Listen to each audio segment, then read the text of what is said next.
নমস্কার বন্ধুরা, আহারে আপনাদের সবাইকে স্বাগত জানাই। আমি অনুসুয়া। আজ আপনাদের সাথে সজনা ফুলের রেসিপি শেয়ার করব। সবে সজনা ফুলটা কিনে এনেছে, তাই ভাবলাম এইটেরই রেসিপি তৈরি করি আর আপনাদের সাথে শেয়ার করি। তো চলুন বেশি দেরি না করে আমি রেসিপিটা শুরু করব।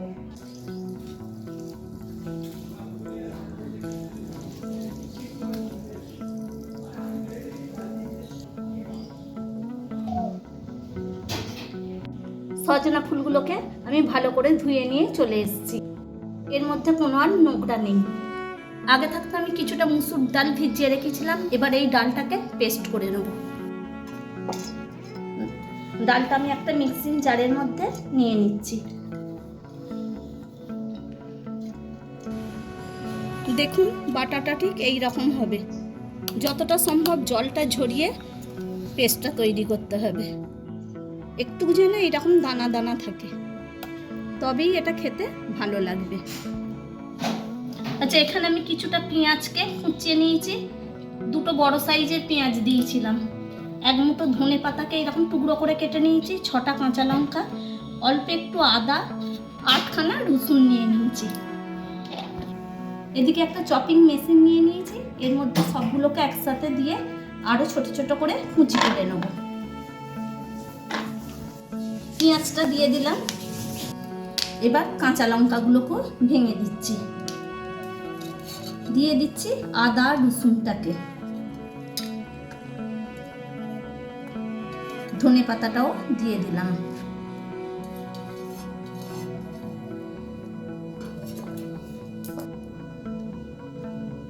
এবার এটাকে এঁটে দিচ্ছি।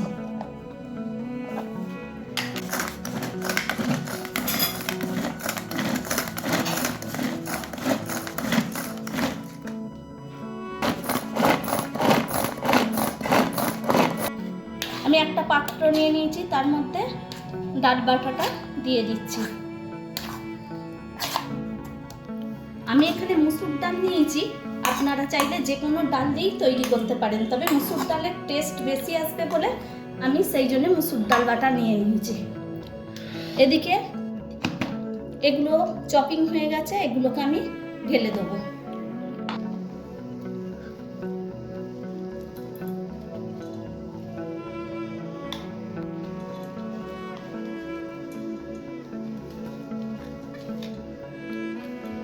এবার এই ফুলগুলোকে আমি একটু নিগড়ে নিগড়ে দিয়ে দেবো।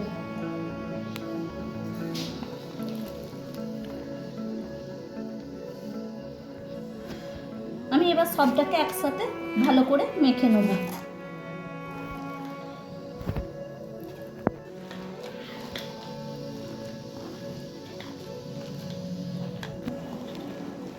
দেখুন মাখতে কতটুকু হয়ে গেল। এবার বাকি উপকরণগুলো এর মধ্যে দিয়ে দেবো। দিয়ে দিলাম স্বাদ অনুযায়ী নুনটা, 1/2 চা চামচ হলুদ গুঁড়ো, 1/2 চা চামচ শুকনো লঙ্কার গুঁড়ো, দিয়ে দিচ্ছি 1 চা চামচ চাট মশলা, নিয়ে নিয়েছি বড় চামচের 1 চামচ চালের গুঁড়ি। আবারও পুরোটাকে আমি ভালোভাবে মেখে নেব। চালের গুঁড়িটা দিলে মচমচে হবে। আমি আরো 1 চামচ চালের গুঁড়ি দিচ্ছি। মোট 2 চামচ চালের গুঁড়ি দিলাম।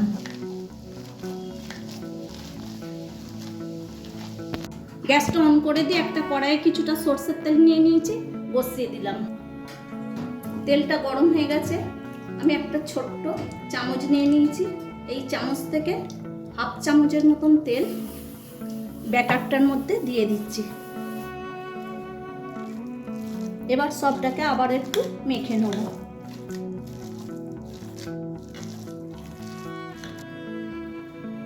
তেলটা খুব ভালো গরম হয়ে গেছে। আমি গ্যাসের ফ্লেমটা হাই রেখেই এগুলোকে দিয়ে দিচ্ছি।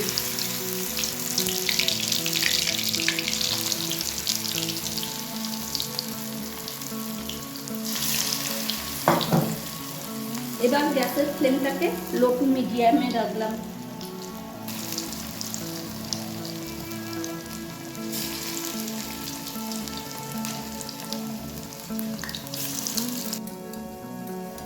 একটা পিঠ খুব ভালো ভাজা হয়ে গেছে। এবার আমি এগুলোকে একটু একটু করে উল্টে দিচ্ছি।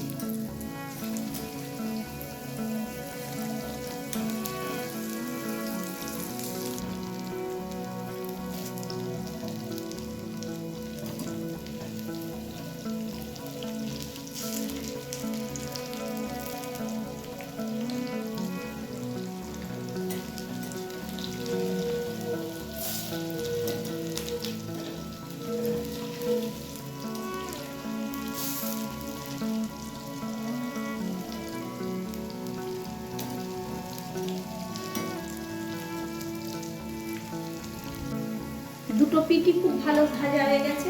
এবার এগুলোকে তুলে নেব।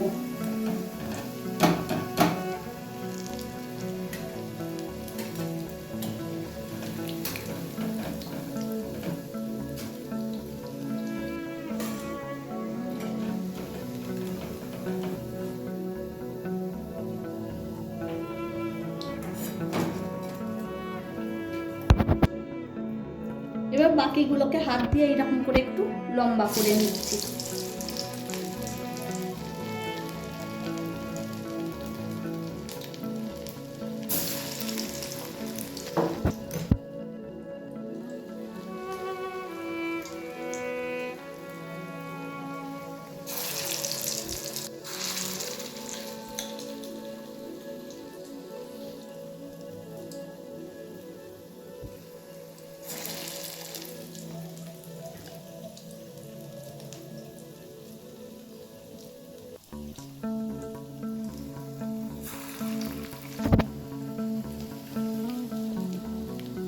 ভাজতে ভাজতে হাফিস হয়ে যাচ্ছে। খেতে বন্ধুরা এটা দারুণ হবে। যারা খাচ্ছে তাদের মুখ থেকে শুনে নিন। গরম মুখে পুড়েছে, কথাটাও ঠিক করে বলতে পারছে না। আরো একটা নিয়ে চলে গেল। এখান থেকে 3-4টে আমার চলে গেছে। এবার এগুলোর একটা পিঠ ভাজা হয়ে গেছে, এইভাবে উল্টে দিচ্ছি।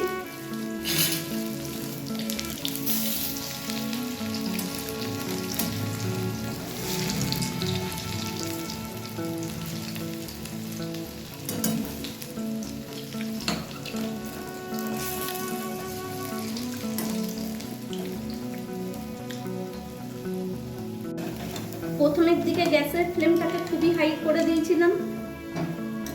এবার এটাকে মিডিয়াম ফ্লেমে রেখে নেড়ে চেড়ে ভালো করে ভেজে নিচ্ছি, যাতে ভেতরটাও খুব ভালো ভাজা হয়। এর যেভাবেই আপনি শেপ তৈরি করুন না কেন, খুব ভালো করে ভাজলি আর এই উপকরণগুলো দিলে খেতে দারুণ হবে। তাই বন্ধুরা রিকোয়েস্ট রইল, এইভাবে একবার আপনারা ভাজবেন, বানিয়ে খেয়ে আমায় কমেন্ট করে জানাবেন। এগুলোও ভাজা হয়ে গেছে। আগেরগুলো থেকে দেখতেই পাচ্ছেন অনেকগুলো কমে গেছে। এই জিনিসটা ভাজলে বাচ্চা থেকে বুড়ো সবাই টানাটানি করতে আরম্ভ করে দেবে। আমি দেখাতে পারবো না, তাই ভয়ে এগুলোকে আমি সরিয়ে নিয়েছি এরা আসতে। বাকিগুলোকেও আমি তৈরি করে নিচ্ছি ওই একইভাবে।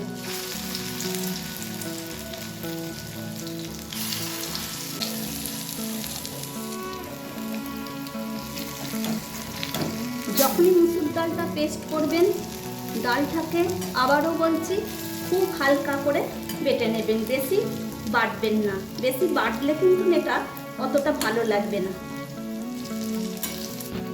এই দেখুন ডালগুলো কিন্তু দেখা যাচ্ছে।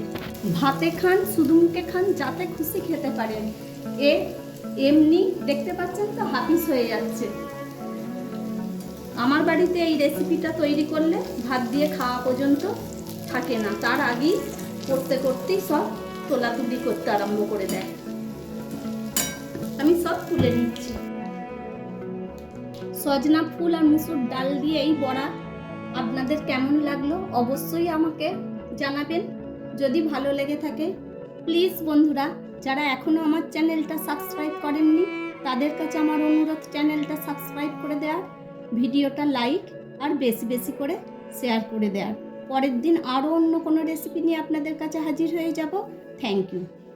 একটা আপনাদের দেখাই, চালের গুঁড়ি আর ডালটা এইভাবে বাটার জন্য এটা কতটা মুচমুচে হয়েছে, আর ভেঙে ভেতরটাও দেখাচ্ছি। দেখুন এটা কত সুন্দর দেখতে হয়েছে।